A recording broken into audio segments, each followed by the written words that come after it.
Assalamualaikum warahmatullahi wabarakatuh. Tetaplah semangat semuanya, mesti kita dalam pembelajaran secara jarak jauh atau online. Baiklah, saya akan mengulas kembali materi yang kita pernah dipelajari, yaitu di bab 3, yaitu interaksi antara manusia dan ruang serta pengaruhnya terhadap kehidupan ekonomi, sosial, dan budaya. Di sini ada perbedaan kebutuhan manusia dan keinginan manusia. Kebutuhan adalah hasrat yang timbul dalam diri manusia yang jika tidak terpenuhi dapat mempengaruhi kelangsungan hidupnya. Sedangkan keinginan yaitu hasrat yang timbul dalam diri manusia yang jika tidak terpenuhi tidak mempengaruhi kelangsungan hidupnya. Macam-macam kebutuhan menurut intensitas dibagi 3, yaitu kebutuhan primer, kebutuhan sekunder, dan kebutuhan tersier. Kebutuhan primer adalah kebutuhan yang harus dipenuhi. Jika tidak terpenuhi dapat mengganggu kelangsungan hidupnya. Contoh, pangan, sandang, papan. Kebutuhan sekunder yaitu kebutuhan yang timbul setelah kebutuhan primer. Contoh, telepon, angkutan umum. Dan kebutuhan tersier yaitu kebutuhan akan barang mewah. Contoh, mobil mewah dan lain-lain. Kebutuhan menurut sifatnya dibagi 2, yaitu kebutuhan jasmani dan kebutuhan rohani. Kebutuhan jasmani yaitu kebutuhan yang berhubungan dengan jasmania atau fisik, contoh berolahraga, istirahat. Dan kebutuhan rohani yaitu kebutuhan yang bersifat rohani, berhubungan dengan jiwa manusia, contoh beribadah menurut agamanya. Kebutuhan menurut waktunya dibagi 2, yaitu kebutuhan sekarang dan kebutuhan yang akan datang. Kebutuhan sekarang yaitu kebutuhan yang harus dipenuhi sekarang juga, contoh obat bagi orang yang sakit. Dan kebutuhan yang akan datang yaitu kebutuhan yang pemenuhannya dapat dilakukan di masa yang akan datang, contoh tabungan. Kebutuhan menurut subjeknya dibagi 2, yaitu kebutuhan individu dan kebutuhan kolektif. Kebutuhan individu yaitu kebutuhan perseorang atau individu, contoh kebutuhan akan alat bantu dengar, kacamata, dan kursi roda. Kebutuhan kolektif yaitu kebutuhan bersama dalam suatu masyarakat dan dimanfaatkan untuk kepentingan bersama, contoh kebutuhan akan jalan raya, rumah sakit, dan sekolah. Selanjutnya kita akan mempelajari tentang kelangkaan. Kelangkaan adalah suatu kondisi di mana manusia tidak mempunyai cukup sumber daya untuk memuaskan kebutuhannya. Ciri-ciri kelangkaan ekonomi adalah tidak adanya sumber daya yang cukup atau barang dan jasa terbatas. Keinginan atau kebutuhan manusia tidak terbatas. Motif ekonomi. Setelah memahami makna kelangkaan, kalian dapat memahami motif ekonomi. Apa sih motif ekonomi? Motif ekonomi adalah alasan atau keinginan yang mendorong manusia melakukan tindakan ekonomi. Secara umum, motif ekonomi dibagi menjadi 2, yaitu motif berdasarkan asalnya dan motif berdasarkan aspeknya. Motif berdasarkan asalnya terdiri atas motif intrinsik dan motif ekstrinsik. Motif intrinsik adalah motif yang timbul atas dasar kesadaran manusia itu sendiri. Adapun motif ekstrinsik adalah motif ekonomi yang dilandasi atas dasar dorongan atau pengaruh dari orang lain dan lingkungan. Motif ekonomi berdasarkan aspeknya terdiri atas yang pertama, yaitu motif ekonomi untuk memenuhi kebutuhan atau kepentingan individu. 2. Motif untuk memperoleh kekuasaan. 3. Motif untuk kepentingan sosial. 4. Motif untuk memperoleh penghargaan. Dan 5. Motif untuk memperoleh keuntungan. Prinsip ekonomi. Prinsip ekonomi merupakan pedoman seseorang dalam melakukan sebuah tindakan ekonomi. Secara sederhana dapat diungkapkan prinsip ekonomi yaitu berusaha dan pengorbanan sekecil-kecilnya untuk mendapatkan hasil tertentu atau dengan pengorbanan tertentu untuk mendapatkan hasil yang sebesar-besarnya. Ciri orang yang melaksanakan prinsip ekonomi yaitu 1. Selalu bersikap hemat. 2. Selalu memiliki skala prioritas. 3. Selalu bertindak rasional. 4. Selalu memerhatikan untung dan rugi. Kegiatan ekonomi. Kegiatan ekonomi merupakan kegiatan yang dilakukan manusia untuk memenuhi kebutuhan ekonominya. Kegiatan ekonomi dapat dikelompokkan menjadi 3, yaitu produksi, konsumsi, dan distribusi. Apa sih pengertian produksi? Dapat dijelaskan di sini. Produksi adalah suatu proses mengubah bahan baku menjadi barang jadi atau menambah nilai suatu produk, barang dan jasa agar dapat memenuhi kebutuhan manusia. Tujuan kegiatan produksi yang dilakukan oleh produsen adalah 1. Untuk memenuhi kebutuhan umat manusia, 2. Memperoleh keuntungan, dan ketiga, mempermudah manusia dalam mencapai kemakmuran. Faktor yang mempengaruhi kegiatan produksi, yang pertama faktor sumber daya alam. Faktor sumber daya alam merupakan segala sesuatu yang disediakan alam untuk dimanfaatkan oleh manusia dalam rangka meningkatkan kesejahteraan. Faktor ini memegang peranan penting karena digunakan oleh pelaku produksi untuk membuat suatu barang atau jasa. Kemampuan produsen dalam menghasilkan barang atau jasa ditentukan oleh kualitas dan kuantitas sumber daya yang dimiliki. Yang kedua, faktor tenaga kerja. Faktor tenaga kerja merupakan segala kegiatan manusia yang dicurahkan dalam proses produksi untuk menciptakan atau menambah nilai guna barang atau jasa. Yang selanjutnya, yang ketiga, faktor modal. Setiap proses produksi membutuhkan modal atau aset. Tanpa adanya modal, kegiatan produksi tidak dapat berjalan meski memiliki sumber daya alam dan manusia yang berlimpah. 4. Faktor kewirausahaan. Faktor kewirausahaan adalah kemampuan intelektual seseorang untuk mengelola atau menyatukan ketiga faktor produksi di atas dalam suatu proses produksi. Distribusi. Apa sih yang dimaksud dengan distribusi? Bahwa di sini dijelaskan bahwa distribusi merupakan kegiatan menghubungkan produsen dengan konsumen. Juga dapat diartikan sebagai kegiatan pemasaran yang berusaha memperlancar dan mempermudah penyampaian barang dan jasa dari produsen kepada konsumen, sehingga penggunaannya sesuai dengan yang diperlukan, jenis, jumlah, harga, tempat, dan saat dibutuhkan. Tujuan distribusi, yang pertama, mempermudah penyaluran barang. Yang kedua, menyebarluaskan produksi sehingga dapat meningkatkan produktivitas. Ketiga, mempercepat dan mempermudah sampainya barang ke konsumen. Keempat, memperoleh keuntungan dari jasa distributor. Konsumsi. Nah, apa yang dimaksud dengan konsumsi? Konsumsi dijelaskan di sini bahwa suatu kegiatan manusia yang menggunakan dan mengurangi daya guna suatu barang dan jasa yang bertujuan untuk memenuhi kebutuhan hidup dan kepuasan manusia, baik secara berangsur-angsur maupun sekaligus. Faktor yang mempengaruhi konsumsi, yang pertama, perbedaan pendapatan. 2. Harga. 3. Perkiraan harga barang pada masa mendatang. 4. Perbedaan selera. 5. Perbedaan usia.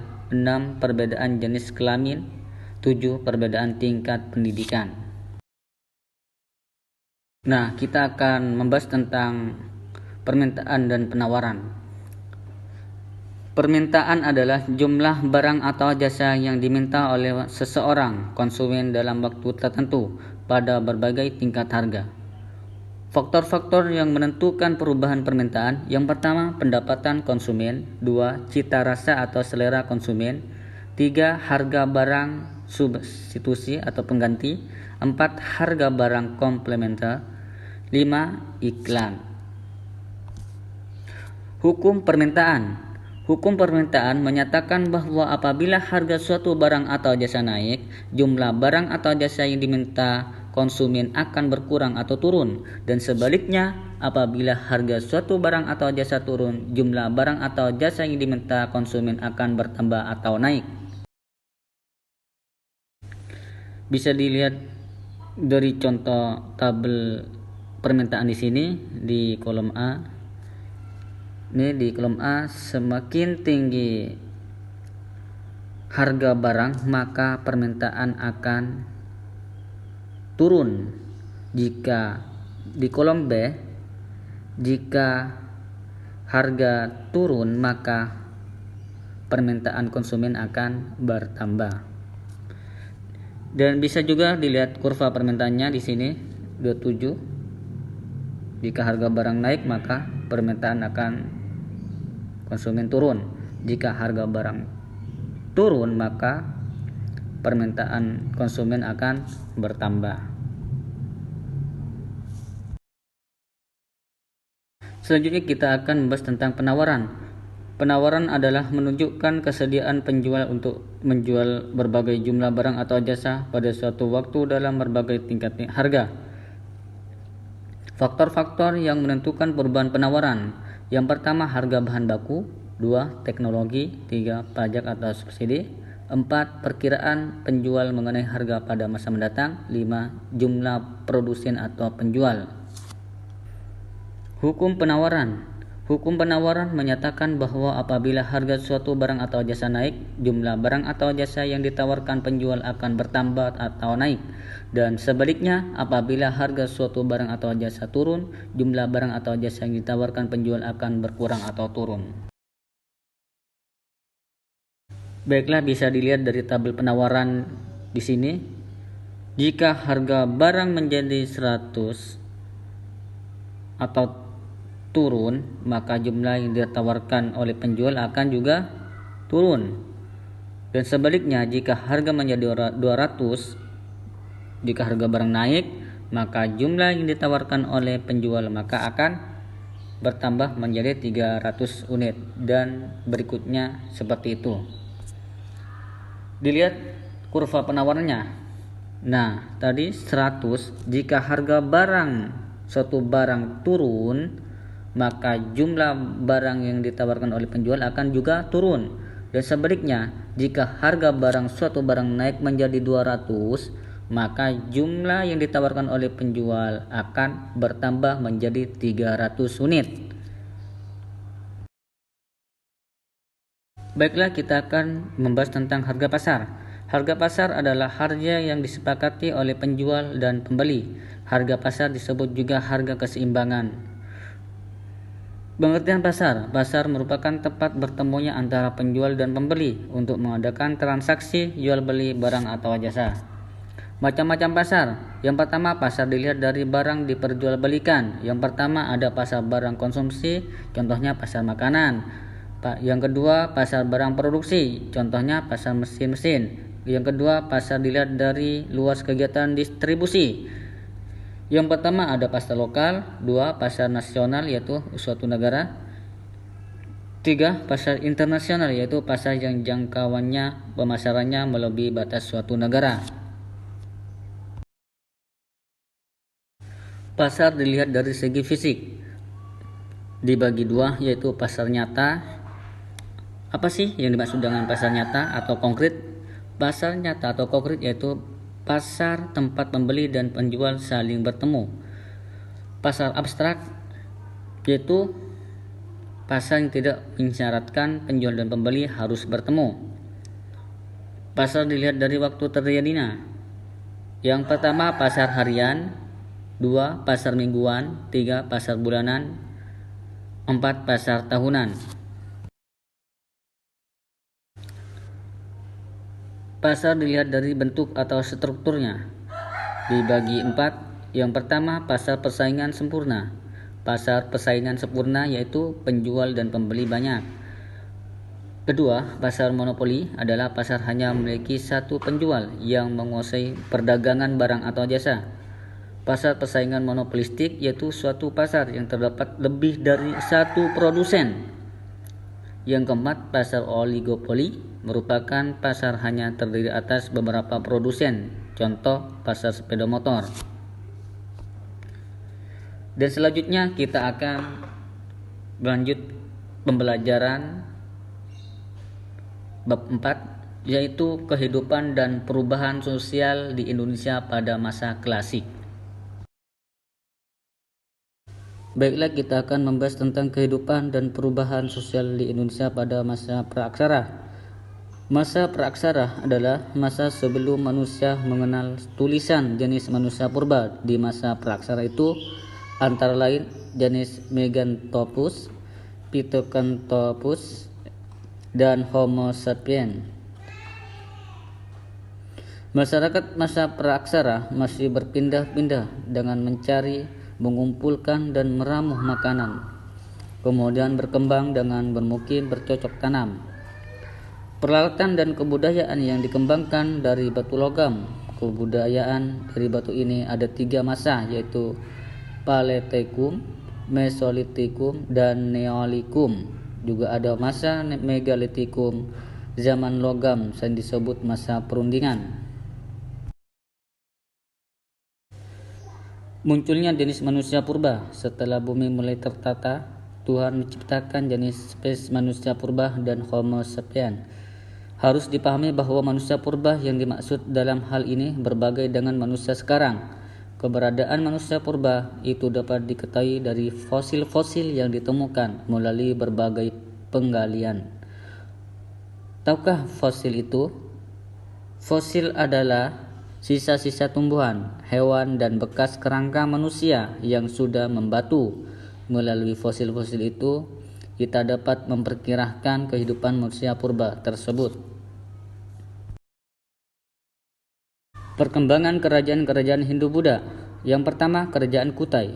Kutai terletak di daerah Morakaman di tepi Sungai Mahakam, Kalimantan Timur. Sumber utama tentang Kutai adalah prasasti yang disebut Yupa. Yupa adalah tugu batu yang bertulisan sebagai prasasti.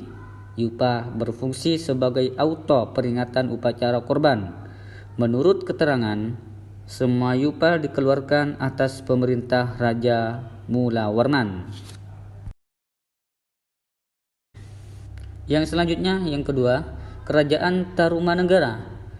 Setelah Kerajaan Kutai di Kalimantan Timur, menyusul perkembangan Kerajaan Tarumanegara di Jawa Barat. Raja yang terkenal dari Kerajaan Tarumanegara adalah Purnawarman. Kerajaan Tarumanegara terletak tidak jauh dari pantai utara Jawa Barat, berada di antara Sungai Citarum dan Sungai Cisadane. Berdasarkan prasasti Tugu, Purbacaraka memperkirakan pusat Kerajaan Tarumanegara berada di Bekasi. Sejarah Tarumanegara mulai berkembang pada abad ke-5 Masehi. Rajanya terkenal adalah Purnawarman. Yang ketiga, Kerajaan Kaling. Orang Tiongkok menyebutkan Kerajaan Kaling atau Kalingga dengan istilah Holing. Kerajaan Kaling berkembang kira-kira abad ke-7 sampai 9 Masehi. Kerajaan ini diperkirakan terletak di Jawa Tengah. Sumber utama sejarah Kerajaan Kaling adalah berita Tiongkok, yaitu berita dari dinasti Tang. Sumber lain adalah prasasti Tukmas lereng Gunung Merbabu.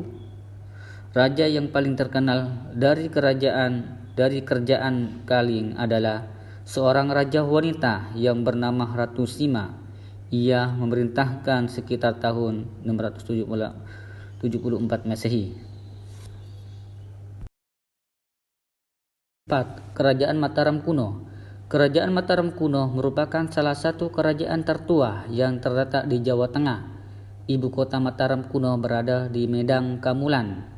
Sumber utama dari kerajaan ini adalah prasasti Canggal pada tahun 732 Masehi. Prasasti Canggal berhuruf Pallawa dan berbahasa Sangsakerta. Perkembangan pemerintah Sanjaya dikenal sebagai raja yang arif dan gagah berani. Kerajaan Sriwijaya. Sejak permulaan tahun Masehi, hubungan antara India dan Nusantara sudah ramai. Hal itu menjadikan daerah pantai timur Sumatera bertambah ramai. Akibatnya muncul pusat-pusat perdagangan yang berkembang menjadi pusat kejayaan. Mengenai pusat kerajaan Sriwijaya ada berbagai pendapat. Ada yang berpendapat bahwa pusat kerajaan Sriwijaya berada di Palembang. Ada pula yang berpendapat di Jambi. Akan tetapi Pendapat yang banyak didukung oleh para ahli adalah Palembang dekat pantai dan di tepi Sungai Musi. Kerajaan Sriwijaya berkembang abad ke-7 Masehi yang dipimpin oleh Dapuntayang. 6. Kekuasaan Wangsa Isana di Jawa Timur. Wangsa dinasti Isana adalah sebuah dinasti penerus di dinasti Sanjaya.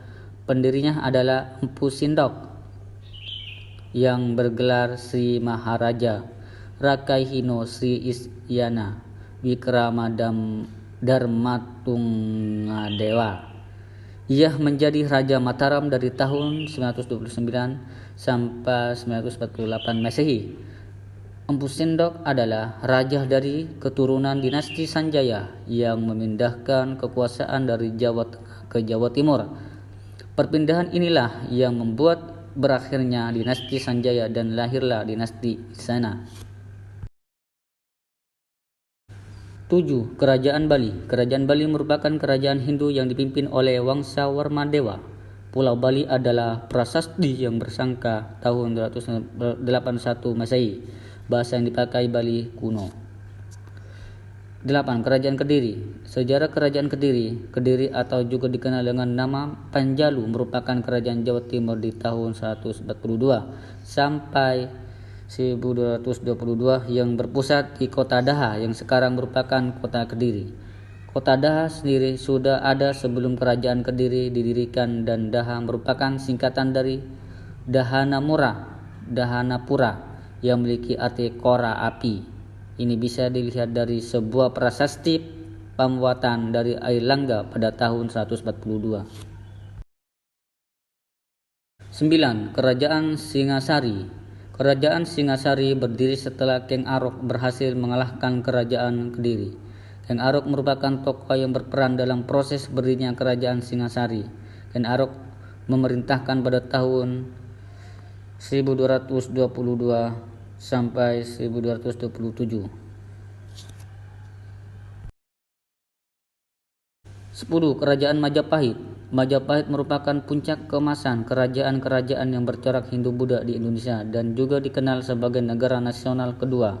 Raden Wijaya mengangkat dirinya sebagai Raja Majapahit yang pertama pada tahun 1293 sampai 1309. Berbagai peninggalan masa kerajaan Hindu-Buddha antara lain candi, patung, seni ukir, karya sastra, dan prasasti. Masuknya Islam ke Indonesia. Islam sendiri diketahui masuk pertama kali ke Indonesia sekitar abad ke-7 Masehi sebelum Islam. Beberapa agama lain seperti Hindu dan Buddha sudah terlebih dahulu masuk dan menjadi kepercayaan masyarakat Indonesia. Sedangkan pada abad ke-11 Islam sudah berkembang di Jawa. Para pedagang mempunyai andil besar dalam menyebar Islam di Indonesia. Wali Songo memiliki pengaruh besar dalam penyebaran Islam di kalangan masyarakat Jawa. Penyebaran agama Islam di Indonesia tidak lepas dari peran para pendakwah, terutama mereka yang berjuang berdakwah pada abad ke-14. Para pendakwah tersebut dikenal dengan sebutan Wali Songo. Pertama, Maulana Malik Ibrahim. Maulana Malik Ibrahim juga dikenal dengan nama Maulana Maghribi. Maulana Malik Ibrahim memulai perjuangannya menyiarkan Islam di Jawa Timur, bertempat di Gresik. Maulana Malik Ibrahim meninggal pada tahun 1419 dan dimakamkan di Kampung Gapura, Gresik. 2. Sunan Ampel. Nama kecil Sunan Ampel adalah Raden Rahmat. Sunan Ampel lahir pada tahun 1401 Masehi. Raden Rahmat di Jawa aktif menyebarkan agama Islam di wilayah Jawa Timur. 3. Sunan Bonang. Nama kecil Sunan Bonang adalah Raden Maulana Makdum Ibrahim, aktif dalam menyebarkan Islam daerah Jawa Timur. Beliau bertempat tinggal di Tuban. 4. Sunan Giri. Nama kecil Sunan Giri adalah Raden Paku. Pusat Sunan penyebaran Sunan Giri berada di daerah puncak Gunung Giri, Gresik. 5. Sunan Derajat. Nama kecil Sunan Derajat adalah Syarifuddin atau Maknat, menyebarkan Islam di sekitar Sedayu. 6. Sunan Kudus. Sunan Kudus memiliki nama kecil Ja'far Shodiq. Sunan Kudus memusatkan dakwanya di daerah Kudus dan setelah wafat dimakamkan di belakang Masjid Kudus. 7. Sunan Kalijaga. Sunan Kalijaga dikenal sebagai pemimpin pejuang ulama, pujangga seniman, dan ahli filsafat. Dalam berdakwanya menggunakan media pertunjukan wayang kulit dan seni gamelan. Sunan Kalijaga setelah wafat dimakamkan di Kadilangu, dekat Demak. 8. Sunan Muria. Sunan Muria adalah Raden Umar Said, putra Sunan Kalijaga, menyebarkan agama Islam di daerah pedesaan di sepanjang lereng Gunung Muria sekitar 18 km sebelah utara Kudus. Setelah meninggal dimakamkan di puncak Muria. 9. Sunan Gunung Jati. Syarif Hidayatullah adalah nama lain Sunan Gunung Jati. Musatkan dakwanya di Cirebon, Jawa Barat sehingga Islam berkembang di sekitar Cirebon.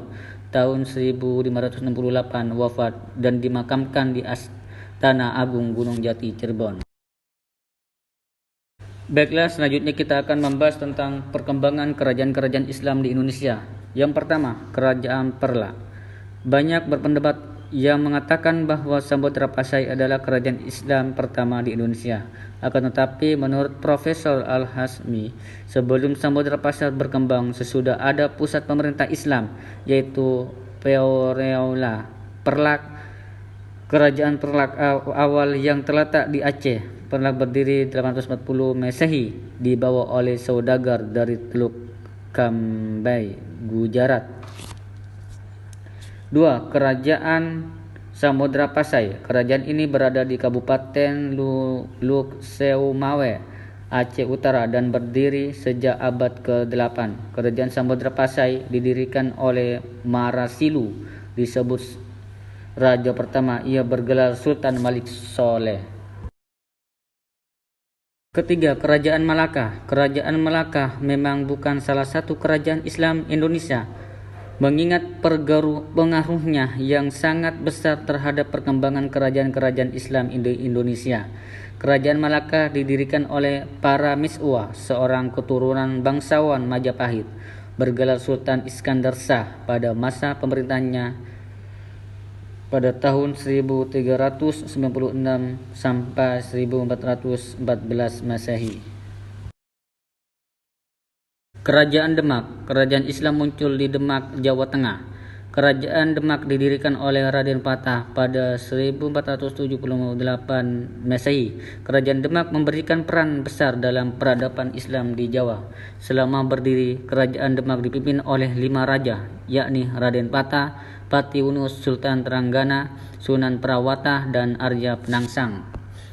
6. Kerajaan Pajang. Kerajaan Pajang merupakan penerus dari Kerajaan Demak. Kerajaan ini didirikan oleh Jaka Tingkir pada tahun 1568 Masehi di Kelurahan Pajang, Kota Surakarta.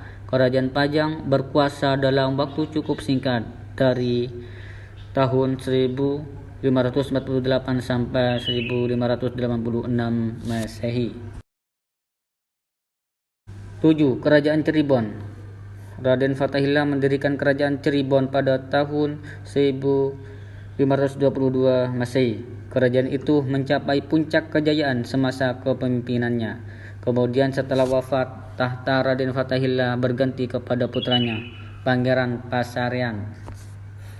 8. Kerajaan Banten. Kerajaan Islam di Banten didirikan oleh Hasanuddin pada tahun 1552 Masehi di Banten. Ia mendapatkan mandat untuk memimpin kerajaan Islam Banten oleh ayahnya, Raden Fatahillah.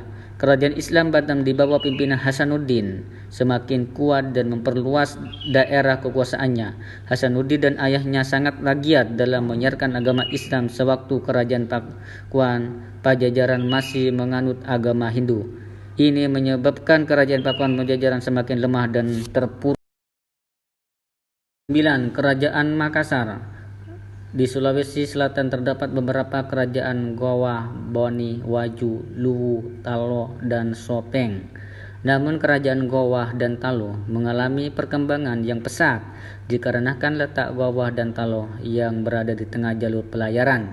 Maka raja kedua kerajaan maju itu memutuskan untuk bergabung dengan mendirikan kerajaan Islam Makassar dengan raja pertamanya adalah Sultan Alauddin. Kerajaan Islam Makassar ini pula giat dalam menyebarkan agama Islam.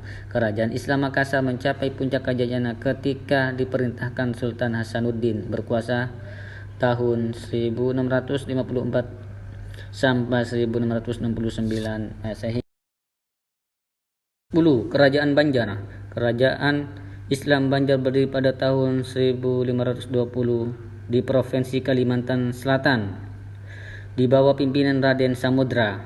Kemunculan kerajaan Islam Banjar berhubungan erat dengan runtuhnya kerajaan Nagara Daha.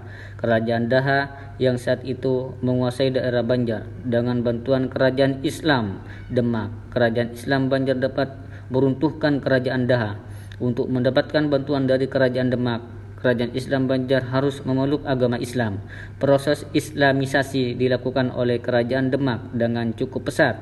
Masyarakat suku Bugis di sungai bagian timur Kalimantan banyak menganut agama Islam.